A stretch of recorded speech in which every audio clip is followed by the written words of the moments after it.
oven is lying to you. Hi, my name is Renee. I'm an appliance repair tech, and no, your oven's not lying to you. But that is how the video started out that I was tagged in here, so let's talk about it. In the video in question, they set the oven to 425 degrees Fahrenheit. And when the oven beeped to say that preheating was done and it had reached the target temperature, they checked the thermometer that they had put inside the oven and it said about 350. So is the oven lying?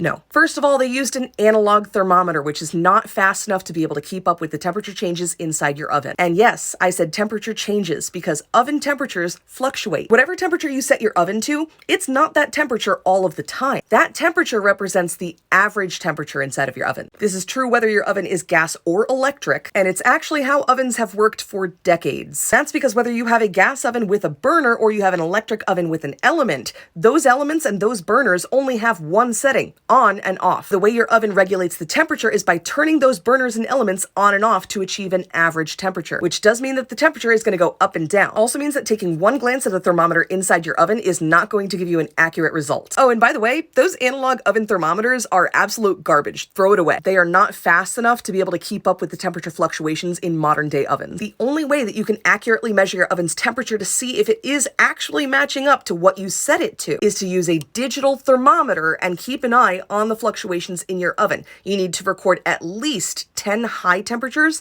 and 10 low temperatures as the element turns on and off. Then you take the average of those numbers. That average should be about plus or minus 10 degrees of what you have the oven set to. Oh, and you want to do that after the oven has already been preheated because the first two numbers are usually really high and then really low, which is part of the reason why they tell you not to put anything in the oven until after it's been preheated, because otherwise the temperature is going to be all over the place. Regarding being a baker and wanting to make sure that your oven temperatures are accurate, first of all, like I said, ovens have worked this way for a long time. Recipes already have that factored in. However, some of the higher end ovens do have more accurate sensors, so those highs aren't as high and the lows aren't as low. Or if you get a convection oven that utilizes airflow because they have a fan that helps circulate all of that hot air, those are going to bake a lot more evenly and have much more consistent temperatures, which is why a lot of bakers really like convection ovens. And the main reason why I feel like it's so important to explain this is because I run a lot of service calls for people who think that their ovens are not heating properly. Come to find out, everything's actually fine, but they had put an analog thermometer inside of their oven and they thought that that was the temperature, and